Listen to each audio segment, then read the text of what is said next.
తాకట్లో ఉన్న మీ బంగారాన్ని విడిపించి ఆ రోజు ఆన్లైన్ రేటుకి కొంటాం. Sharma gold company. Welcome to Suman TV. టాలీవుడ్ని డ్రగ్స్ కేసు ఎలాగైతే కుదిపేసిందో ఇప్పుడు బెట్టింగ్ యాప్స్ కేసు కూడా అలాగే కుదిపేస్తుంది. వరుసగా టాలీవుడ్లో ఇప్పుడు ఏదైతే పోలీసులు బెట్టింగ్ యాప్స్ పైన కేసు నమోదు చేస్తున్నారో వాళ్ళంతా టాలీవుడ్ సెలబ్రిటీస్ వరకు కనిపిస్తారు. తాజాగా cinema hero super star hero రానా దగ్గుబాటి అట్లాగే ప్రకాష్ రాజ్ పైన కూడా మియాపూర్ పోలీసులు కేసు నమోదు చేశారు. దీంతో ఒక్కసారిగా బెట్టింగ్ యాప్స్ కేసు ఒక పెద్ద బిగ్ టర్న్ తీసుకున్నట్టుగా కనిపిస్తోంది. మొత్తానికి డ్రగ్స్ కేసు, గతంలో డ్రగ్స్ కేసులో వరుసబెట్టి సినిమా హీరో ఇండస్ట్రీలో ఉన్న చాలామంది సెలబ్రిటీలు డ్రగ్స్ కేసులో విచారణకు హాజరయ్యారు. అలాగే ఇప్పుడు బెట్టింగ్ యాప్స్ కేసులో కూడా అనేక మంది సెలబ్రిటీలు వరుసగా వాళ్ళ పేర్లు బయటకు వస్తున్నాయి. రానా దగ్గుబాటి కావచ్చు, ప్రకాష్ రాజ్ కావచ్చు, లేకపోతే శ్రీముఖి కావచ్చు, లేకపోతే చాలామంది సెలబ్రిటీ ఎవరైతే ఇన్ఫ్లుయెన్సర్లుగా ఎక్కువ మంది ఉన్నారో వీళ్ళంతా ఇప్పుడు తెరపై కనిపిస్తున్నారు. వీళ్ళంతా విజయ్ దేవరకొండ, తెలంగాణలో విజయ్ దేవరకొండ చాలా ఫేమస్, తెలంగాణ సినిమా ఇండస్ట్రీ వరకు ఒక సెన్సేషన్. అటువంటి విజయ్ దేవరకొండ కూడా ఈ బెట్టింగ్ యాప్స్ని లేకపోతే ప్రజల్ని తప్పుదోవ పట్టించే, యువతని నాశనం చేసే యాప్స్ని ప్రమోట్ చేసినట్టుగా మియాపూర్ పోలీస్ స్టేషన్లో తాజాగా కేసు నమోదయ్యాయి. స్క్రీన్ పైన చూస్తున్నాం, మంచు లక్ష్మి ఫోటో కూడా కనిపిస్తుంది. మంచు లక్ష్మి పేరు పైన కూడా బెట్టింగ్ యాప్స్ కేసులో నమోదైనట్టు కలుస్తుంది. విష్ణుప్రియ, మంచు లక్ష్మి, విజయ్ దేవరకొండ, ప్రకాష్ రాజ్, అలాగే రానా దగ్గుబాటి వీళ్ళందరూ ఇందులో కొంతమంది గతంలో డ్రగ్స్ కేసులో కూడా పోలీసుల ముందు, నార్కోటిక్స్ ముందు హాజరైన వాళ్ళు ఉన్నారు. వీళ్ళపైన ముంబైలో, హైదరాబాద్లో డ్రగ్స్ కేసు ఉండే, అయితే దాన్ని ఎటువంటి ఆధారాలు లేవని చెప్పేసి కోర్టు ఆ కేసును కొట్టేసింది. ఆ తర్వాత అదే స్థాయిలో సెన్సేషన్ సృష్టిస్తోంది ఇప్పుడు betting apps case. Betting apps పైన ఎవరైతే ఆర్టీసీ చైర్మన్గా ఉన్నారో ఆయన సజ్జనార్ ఈ బెట్టింగ్ యాప్స్ పైన వరుసగా కొంత ప్రమోట్ చేస్తున్నారు. బెట్టింగ్ యాప్స్ని నిషేధించాలి, ఎవరైతే సెలబ్రిటీలు బెట్టింగ్ యాప్స్ని ప్రమోట్ చేస్తున్నారో వాళ్ళు ఖచ్చితంగా బాధ్యత వహించాల్సిన అవసరం ఉంది, వాళ్ళపైన కేసులు పెట్టాలి. ప్రభుత్వాలు, రెండు తెలుగు రాష్ట్రాల ప్రభుత్వాలు బెట్టింగ్ యాప్స్ని నిషేధించాలంటూ ఆయన కొంత ఒక ఎజిటేషన్ మొదలుపెట్టారు, కొంత ప్రమోట్ చేస్తున్నారు ఈ అంశాన్ని.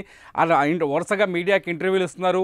అట్లాగే ఎవరైతే బెట్టింగ్ యాప్స్కు వ్యతిరేకంగా ఉన్నారో ఇన్ఫ్లుయెన్సర్లు వాళ్ళ మద్దతు కూడా తీసుకుంటున్నారు. ఇప్పటికే కొంతమంది సినిమా సెలబ్రిటీలు బెట్టింగ్ యాప్స్ ప్రమాదం అంటూ కొన్ని వీడియోస్ రిలీజ్ చేశారు. కానీ సినిమా ఇండస్ట్రీ నుంచే ఇప్పుడు ఏకంగా సినిమా ఇండస్ట్రీ నుంచి ప్రకాష్ రాజ్ లాంటి, అంటే సమాజంలో ఏ చిన్న ఇన్సిడెంట్ జరిగినా ప్రకాష్ రాజ్ మీడియా ముందుకు వస్తాడు, లేకపోతే ట్విట్టర్లోకి వస్తాడు, లేకపోతే ఫేస్బుక్లోకి వస్తాడు, ఆ ప్రపంచానికి అంటే సమాజానికి నీతులు చెప్పే ప్రయత్నం చేస్తాడు. అటువంటి ప్రకాష్ రాజ్ కూడా ఇప్పుడు బెట్టింగ్ యాప్స్లో అడ్డంగా ఆయన పైన కేసు నమోదైంది, ఆయన కూడా బుక్ అయ్యాడు.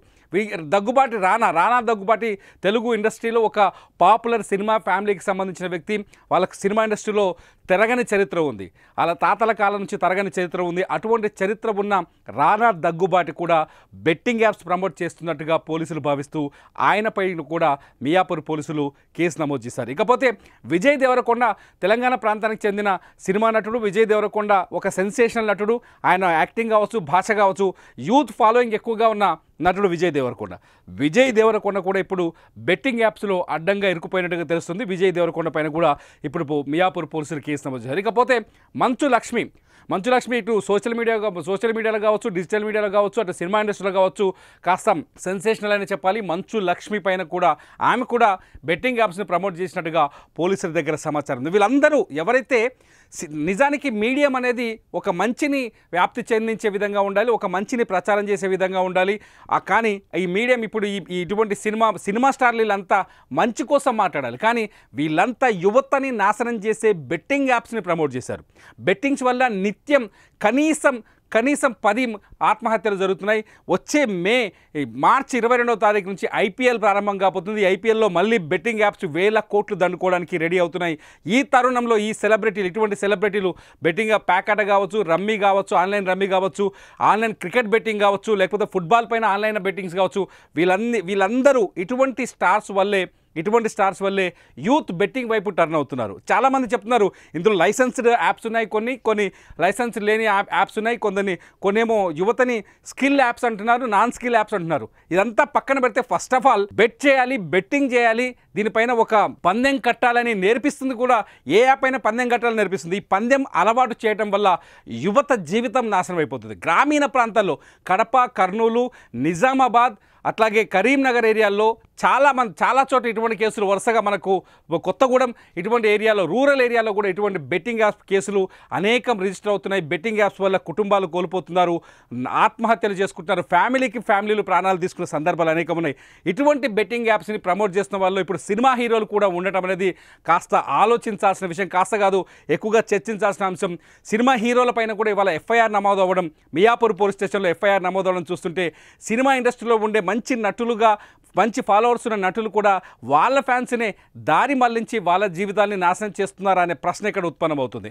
మొత్తంగా సినిమా యాక్టర్లు ఇందులో ఇంకో కొత్త విషయం ఏంటంటే కొంత పొలిటికల్ యాంగిల్ కూడా కనిపిస్తుంది. గతంలో ఎవరైతే 2023 ఎలక్షన్స్కు ముందు బీఆర్ఎస్కి ఎక్కువగా ప్రచారం చేశారు. గతంలో బీఆర్ఎస్ ఇన్ఫ్లుయెన్సర్స్ని ఎన్నికల ప్రచారంలో వాడుకుంది. అలాంటి ఇన్ఫ్లుయెన్సర్స్లో చాలామంది ఇప్పుడు ఈ బెట్టింగ్ యాప్స్ ప్రమోషన్ చేసిన వాళ్ళు ఉన్నారు.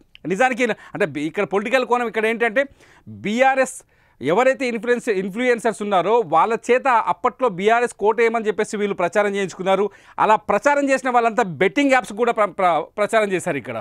సో వీళ్ళు కేవలం డబ్బు కోసం ఏదైనా చేస్తారు, డబ్బులు వస్తాయంటే ఎటువంటి ప్రమాదాన్నైనా ప్రమోట్ చేస్తారు, ఎటువంటి దుర్మార్గానైనా ప్రజలకు తీసుకెళ్లేందుకు వెనకాడరు అనే విషయం ఇక్కడ చాలా స్పష్టంగా అర్థమవుతుంది. ఇప్పుడు బెట్టింగ్ యాప్స్లో ఎవరైతే ఉన్నారో గతంలో ప్రకాష్ రాజ్ ఉన్నారు. ప్రకాష్ రాజ్ బీఆర్ఎస్కి అత్యంత దగ్గరగా ఉన్న వ్యక్తి. ఆ తర్వాత విజయ్ దేవరకొండ కూడా బీఆర్ఎస్కి దగ్గరగా ఉన్న వ్యక్తి. ఆయన కేటీఆర్ని రామన్న అని పిలిచేవాడు. అట్లాగే శ్రీముఖి కావచ్చు, లేకపోతే విష్ణుప్రియ కావచ్చు, లేకపోతే రీతు చౌదరి కావచ్చు, వీళ్ళందరూ గతంలో బీఆర్ఎస్ కూడా ఎన్నికల ప్రచారం చేసిన ఇన్ఫ్లుయెన్సర్లే. వాళ్ళందరూ ఇప్పుడు బెట్టింగ్ యాప్స్ని కూడా ఈ బెట్టింగ్ యాప్స్ని ప్రమోట్ చేస్తూ అడ్డంగా దొరికిపోయారు. మొత్తానికి బెట్టింగ్ యాప్స్ అంశం అనేది ఇప్పుడు గతంలో డ్రగ్స్ అంశం ఎలా అయితే సినిమా ఇండస్ట్రీని కుదిపేసిందో ఆ విధంగా ఇప్పుడు బెట్టింగ్ యాప్స్ అంశం కూడా సినిమా ఇండస్ట్రీని కుదిపేస్తుంది. ఇటువంటి సెలబ్రిటీలపైన కేసులు పెడతారా, నిజంగా వీళ్ళని జైళ్లకు పంపిస్తారా అనేది ఇప్పుడు సామాన్యుడు ప్రశ్నగా మారుతోంది. మీరేమంటారు? బెట్టింగ్ యాప్స్ని ప్రమోట్ చేస్తూ యువత జీవితాన్ని నాశనం చేస్తున్న ఇలాంటి సెలబ్రిటీలకు ఎటువంటి శిక్షలు విధించాలని మీరు భావిస్తున్నారో ఈ వీడియో కింద కామెంట్ చేయండి. మీ కామెంట్స్ పైన నేను మరొక వీడియో చేస్తా. చూస్తూనే ఉండండి సుమన్ టీవీ.